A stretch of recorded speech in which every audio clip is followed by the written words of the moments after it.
Allez, une nouvelle vidéo où on parle de vitamine D. Alors, j'ai presque envie de vous dire que quand j'aurai un article sur la vitamine D, je vous le sortirai toujours. Je suis fan des vitamines D, ça coûte pas cher et on est en tout en carence et c'est super intéressant d'en prendre. Il y a énormément d'études sur la vitamine D, j'en vois plein et je me dis maintenant dès que j'en vois pour enfoncer les clous et dire aux médecins qui nous regardent, aux patients, aux pharmaciens, pensez à la vitamine D.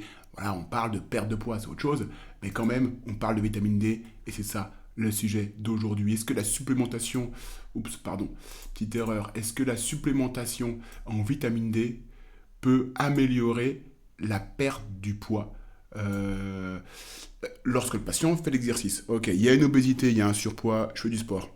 Je fais du sport, est-ce que si je rajoute de la vitamine D à cette activité physique, est-ce que je peux perdre plus de poids? Question et on va y répondre ensemble. Alors, oui, classique, hein, obésité, problème majeur de santé publique mondiale, bien sûr, et la carence en vitamine D est très fréquente. Très fréquente en France, elle est fréquente parce qu'il n'y a pas de soleil, sauf si vous habitez à Perpignan. Ou dans le sud, mais elle est fréquente aussi chez les patients qui sont obèses. Donc quand vous êtes en surpoids, en obésité, si vous voulez, il y a une baisse de la vitamine D dans le système sanguin, dans le corps. Le corps a moins de vitamine D. Donc dès que vous êtes en surpoids, je caricature, vous habitez dans le nord de la France, vous êtes en surpoids, vous êtes quasi sûr, désolé de dire ça, quasi sûr à 100% d'être carencé en vitamine D, puisque les apports en vitamine D, 90% des apports en vitamine D, c'est justement le soleil. Donc s'il n'y a pas de soleil, en plus qu'il y a des facteurs favorisants comme l'obésité, bon, clairement, vous êtes en carence de vitamine D. Ça, il faut le dire.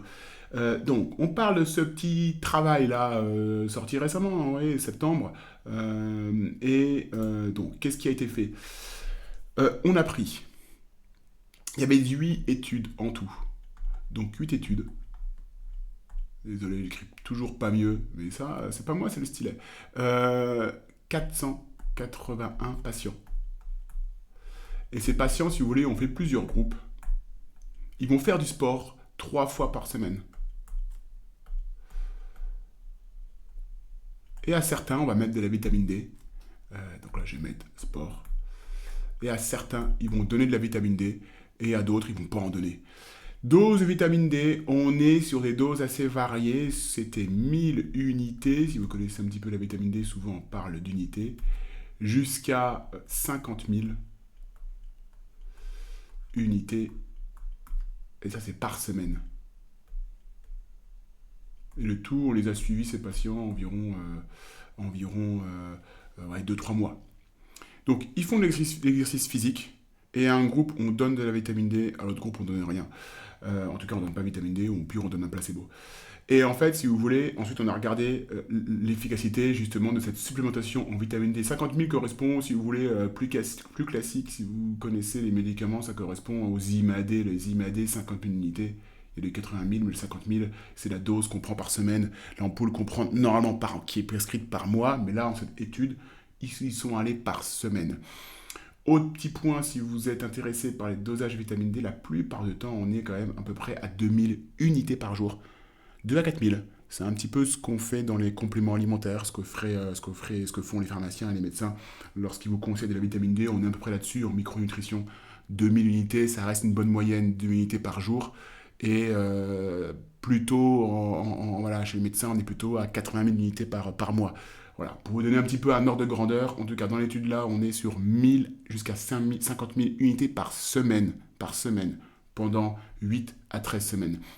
Alors, ce qui s'est passé, c'est que on a eu une baisse du tour de conférence, tour de taille, ça peut vous intéresser, de 1,5 cm au bout justement de la fin de l'étude. Et sur les patients qui avaient plus de 60 ans, il y avait une perte de moins 2,5 kg de plus, moins 2,1 kg, excusez-moi, moins 2,1 kg en moins, avec un IMC aussi qui était baissé de 0,5. Donc ça, c'était plutôt pour les personnes qui avaient plus de 60 ans. Donc à plus de 60 ans, on avait ces résultats-là en donnant de la vitamine D. Excusez-moi, j'ai pas fait un cercle assez large, tant pis, vous avez compris. Moins de 2 kilos au bout de l'étude pour les plus de 60 ans. un indice de masse corporelle diminué, et puis en général, dans l'ensemble de l'étude, quel que soit l'âge des patients, on avait un tour de taille, qui était justement diminué de 1,5 cm. Donc voilà, ça ouvre parce que ça c'est logique, hein. On a des patients qui sont carencés en vitamine D, on a une vitamine D qui est importante dans le phénomène métabolique, qui est important dans l'inflammation, c'est pas une grosse surprise, c'est pas une énorme surprise, les patients font du sport, ils sont carencés en vitamine D, on leur donne de la vitamine D, et je vous le rappelle, qui est proche d'une hormone, quand même, on l'a appelée vitamine de manière historique, mais c'est plutôt une hormone dans son plutôt une hormone dans son mode de fonctionnement. Donc rien d'étonnant quand même qu'on puisse améliorer des paramètres métaboliques. Donc on est quand même au début, allez, hein, sorti en octobre 2025 cette étude, on n'est quand même pas non plus sur quelque chose de très ancien. Ça demande une confirmation, mais dans cette conclusion, si vous voulez, de cette étude, bah oui, effectivement, on avait la capacité de baisser justement, d'améliorer la perte de poids en supplémentant en vitamine D. Allez, je m'arrête là. Peut-être que ça vous commencera à vous convaincre de prendre de la vitamine D, surtout l'hiver, parce que c'est là que vous êtes carencé à coup sûr, et encore plus si vous êtes en surpoids, en obésité. Belle continuation.